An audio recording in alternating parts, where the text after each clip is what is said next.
Uh-oh, it's me again, and I'm back with yet another TV licence video. Just when I thought I was out, they pulled me back in.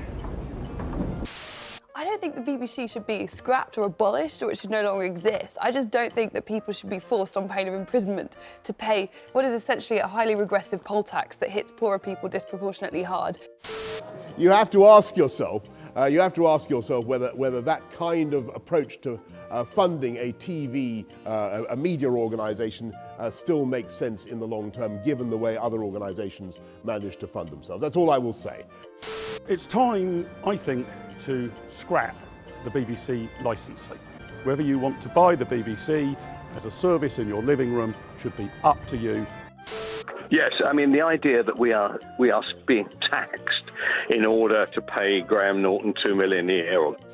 Up to 3.7 million pensioners aged over 75 are to lose their free TV licences from next year. Now, all over the news the last few months, especially during the election, was the TV licence. And the argument that goes round and round and round is whether they should be commercial or go for some kind of paid structure, a bit like Netflix. Personally, I think it's a brilliant idea, and that's the way it should be. But as I've proven before in a video I'll put the link above to, the BBC is commercial and it makes a fortune from its commercial endeavours. But this video is going to be about the sneakiest of all the commercial endeavours. This one's going to be about product placement. Now, product placement is to be allowed on British television programmes for the first time. Now, the ban, though, won't be lifted from children's programming or, of course, the BBC. That's right, it's only for commercial broadcasters, of course, the BBC not allowed to broadcast. And Now, product placement on British TV channels is perfectly legal, but only on the commercial channels. The BBC is not allowed to use product placement.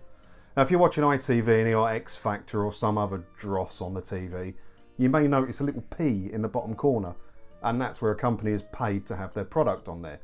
Now, it hasn't always been legal in the UK, but it is now. The BBC cannot do it. But I've got some examples now of the BBC doing it way before you was allowed to do it. And some of them you're going to say, a bit sketchy, John. Maybe that's just a cereal box that's on the wall. And you may be right.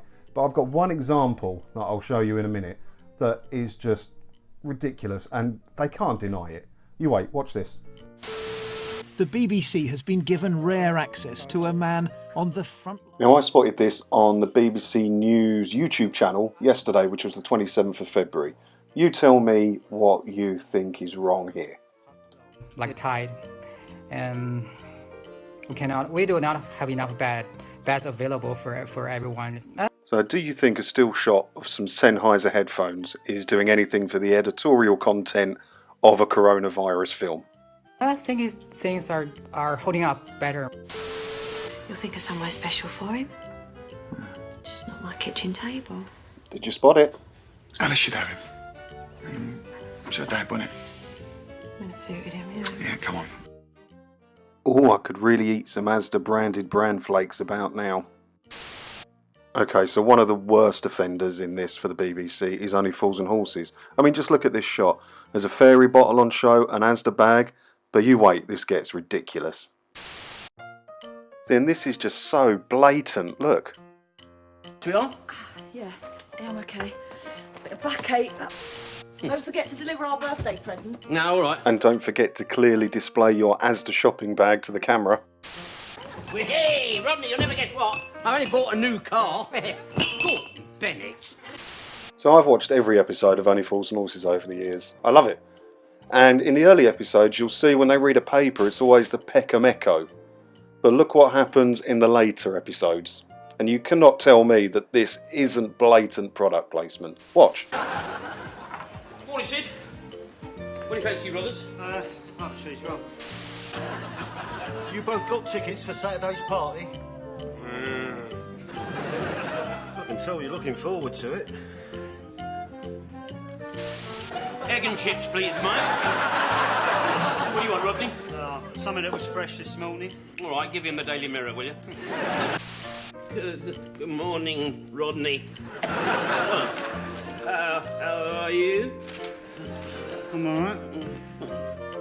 Daryl's not very well, Rodney. Oh, well, I'll go home then. You know, someone has taken great care to make sure that the words Daily Mirror are clearly in shot in all of those scenes there. And that must be paid for. You're not going to do that for free, are you? So what do you think? Am I just being anti-BBC again and there's nothing wrong there? Or do you think that that is blatant product placement? Have you got any examples of product placement on the BBC that you've seen? Let me know in the comments below. And if I get a fair few, I'll try and dig the show out and put another one of these together. And don't forget to like the video and share it. Bye. Do you like chocolate? Pardon? Do you like chocolate? Yeah, love it. I've really got to say this, Dave. Yeah. Chocolate oranges are available from Rawlinson's.